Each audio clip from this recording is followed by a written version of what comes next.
নমস্কাৰ বন্ধু বান্ধৱীসকল, কেনেকুৱা আপোনালোকৰ? আশা কৰোঁ সকলো ভালেই আছে, মোৰো ভালেই।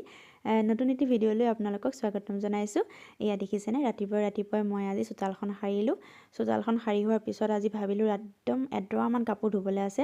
মই বোলো নহয়, আজি মেচিনটো লগাই লওঁ। তাৰপিছত আকৌ মেচিনত পানী দিলোঁ, দি পেলাই কাপোৰ অলপ দিলোঁ। তাৰপৰা কাপোৰখিনি আকৌ ধুই মেলি শুকুৱালোঁ, মেচিনতে শুকুৱালোঁ। তাৰপৰা এওঁক ক'লোঁ ওপৰত থৈ আহাগৈচোন যোৱা। অকণমান সুবিধা পালে কামো মানে মাজে মাজে কৰাব লাগে, নহয় জানো বাৰু? তাৰপিছত এওঁ আকৌ কাপোৰখিনি ওপৰত থৈ আহিলেগৈ। আইও, ৰ'দডাল ইমান টেকটেককৈ ওলাইছে নহয়, চটৰ ওপৰলৈ গৈ পেলাই মাথাডাল ভম ভমকৈ ধৰিছে একেবাৰে। মই বোলো নাই, মুখখন বান্ধিয়েই লওঁ আৰু একদম গৰমৰ কোবত ৰ'দডাল একেবাৰে চকুৱে নেদেখা হৈ গৈছোঁ, মানে ইমানেই চাট মাৰি ধৰিছে। এনেকুৱা মানে গম পাইছেনে, নৱেম্বৰ ডিচেম্বৰ মাহত মানে ইমানেই ঠাণ্ডা হয়, কিন্তু ভিতৰত ঠাণ্ডা, বাহিৰত ৰ'দটো মানে এনেকুৱাকৈ ওলাইছে নহয়, একো পিন্ধিবলৈ মন যোৱা নাই। গৰম কাপোৰ মানে চব খুলি পেলাইছোঁ। তাৰ বোলো ধুনীয়া ৰ'দ দিছে, কাপোৰখিনি ধুইও ভাল লাগিছে। মিতা আঞ্চাকো মোৰ লগে লগে ঘূৰি আছে, দেখিছেনে? সি একদম মোজাখিনি লুকুৱাই পেলাই পাছফালে লুকুৱাই থৈছিলে। জেৰাব কাহা গয়া কৈ আছে মোক।